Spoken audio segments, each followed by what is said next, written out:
Bismillahirrahmanirrahim. Assalamualaikum warahmatullahi wabarakatuh.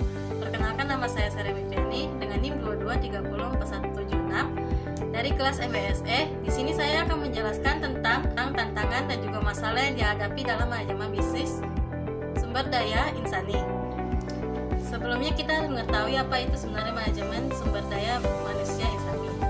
Menurut Edward B. Filippo, manajemen personal atau sumber daya manusia adalah perencanaan, pengorganisasian, pengarahan, dan juga pengendalian, pengadaan, pengembangan, kompensasi, integrasi, pemeliharaan, dan pemisahan pegawai atau personal dengan tujuan untuk mencapai tujuan organisasi, individu, pegawai, dan masyarakat.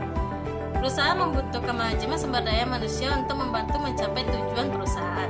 Menurut Brian dan Rui, 1997 menyatakan bahwa tantangan manajemen sumber daya manusia adalah munculnya isu keberagaman di tempat kerja, perubahan tuntutan dan pemerintah, dan juga perubahan struktur organisasi. Adanya perkembangan teknologi, khususnya teknologi informasi, dan isu pendekatan manajemen yang cenderung ke arah pemberdayaan karyawan dan juga tim kerja yang mandiri. Tantangan yang akan dibahas di video kali ini berupa: pertama, kita akan membahas tentang tantangan internal dan faktor-faktor tentang internal.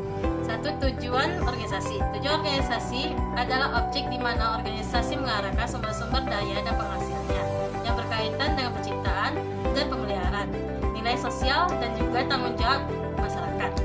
Yang kedua adalah sumber daya finansial. Mengetahui sebab-sebab yang membatasi sumber daya finansial yang akan dapat mempengaruhi bidang-bidang seperti kompensasi, negosiasi, karyawan, dan pelatihan dan rekrutmen.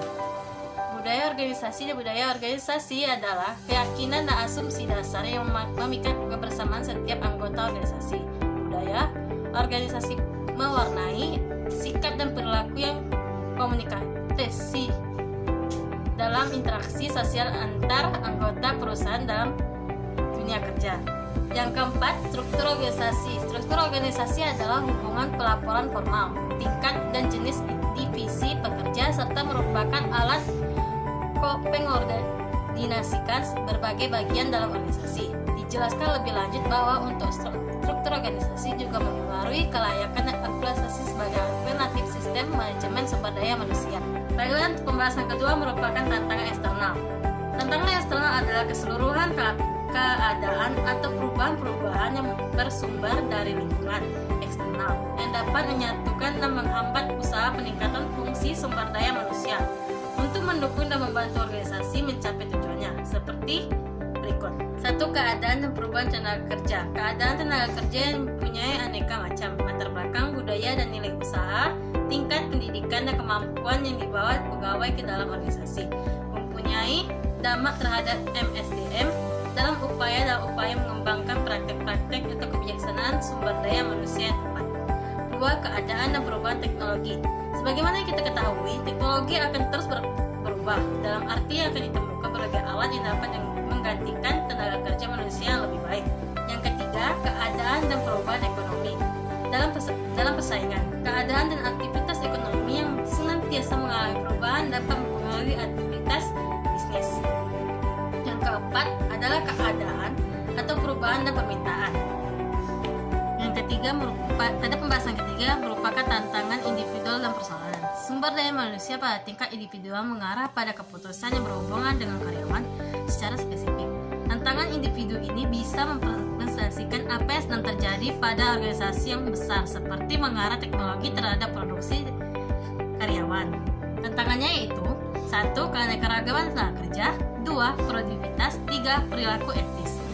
Pada pembahasan keempat yaitu tantangan sosial, politik, dan perencanaan yang tidak seluruh berjalan dengan baik terhadap berbagai kendala dan tantangan yang dihadapi, antaranya adalah: 1. Standar kompetensi SDM, 2. Manusia dalam makhluk hidup, 3. Kondisi geografi SDM, 4. Kebijakan pemerintah. Pada pembahasan kelima yaitu tantangan SDM yang benar-benar profesional, membutuhkan anggota SDM yang memiliki profesionalisme, pengalaman, pengetahuan, dan tingkat pendidikan dan pengalaman tertentu yang cukup, dengan maksud untuk memiliki kontribusi yang signifikan terhadap pencapaian tujuan organisasi. Apalagi dalam era yang saat ini globalisasi, sangat membutuhkan sekali orang-orang yang kompeten dalam mengelola Fase yang keenam yaitu tantangan teknologi zaman yang semakin maju, memberikan dampak pada perubahan teknologi juga. Perkembangan ilmu pengetahuan membuat teknologi berkembang semakin pesat. Perubahan teknologi disebut juga mempengaruhi sistem dunia kerja pada saat ini, di mana peran manusia mulai. Hal ini juga tentunya menjadi tantangan tersendiri bagi SDM, karena perannya kini telah bergeser ke skill mereka dalam menguasai teknologi. Baiklah, pada pembahasan kedua kita akan masuk ke dalam tentang masalah dalam manajemen sumber daya manusia insani. Dalam manajemen sumber daya manusia terdapat beberapa masalah yang sering terjadi, termasuk 1. Perikutan dan seleksi. Kesulitan dalam menemukan karyawan berkualitas yang sesuai dengan kebutuhan perusahaan. Kadang-kadang kesalahan dalam proses perekrutan dan seleksi dapat mengakibatkan perekrutan yang tidak sesuai. Yang kedua merupakan pelatihan dan pengembangan. Kurangnya pelatihan dan pengembangan karyawan dapat menghambat pertumbuhan dan kemajuan perusahaan. Jika karyawan tidak memiliki keterampilan atau pengetahuan yang diperlukan, hal ini dapat mempengaruhi produktivitas dan juga kinerja. Yang ketiga yaitu kinerja dan evaluasi. Manajemen kinerja yang buruk atau tidak adanya proses evaluasi kinerja yang efektif dapat mengarah dan ketidakpuasan karyawan dan juga penurunan produktivitas. Yang keempat yaitu komunikasi.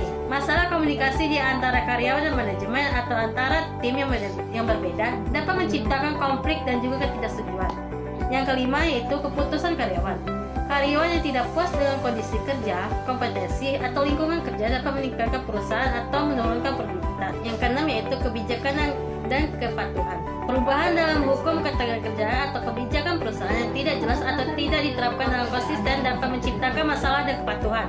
Yang ketujuh yaitu keseimbangan kerja hidup. Kesulitan mencapai keseimbangan antara pekerja dan juga kehidupan pribadi dapat menyebabkan stres dan kelelahan yang dapat berdampak negatif pada kesejahteraan karyawan. Yang kedelapan yaitu kepemimpinan dan budaya organisasi. Gagal dalam kepemimpinan atau budaya organisasi yang tidak sehat dapat mempengaruhi motivasi dan juga motif karyawan. Yang kesembilan yaitu pengelolaan konflik. Tidak mengelola konflik di antara karyawan dengan baik dapat mengganggu kerjasama tim dan juga produktivitas. Yang ke-10 yaitu perubahan organisasi. Kegagalan dalam mengelola perubahan organisasi dengan baik dapat menciptakan ketidakpastian dan juga resistasi di kalangan karyawan. Manajemen sumber daya manusia yang efektif harusnya perusahaan untuk mengidentifikasi dan mengatasi masalah-masalah ini secara prediktif untuk mencapai kinerja yang optimal, menjaga keputusan karyawan agar mereka tetap betah bekerja pada sebuah perusahaan kita. Baiklah, sekian untuk presentasi saya. Kalau ada salah kata atau penyampaian masalah teori, saya mohon maaf. Saya akhiri. Assalamualaikum warahmatullahi wabarakatuh.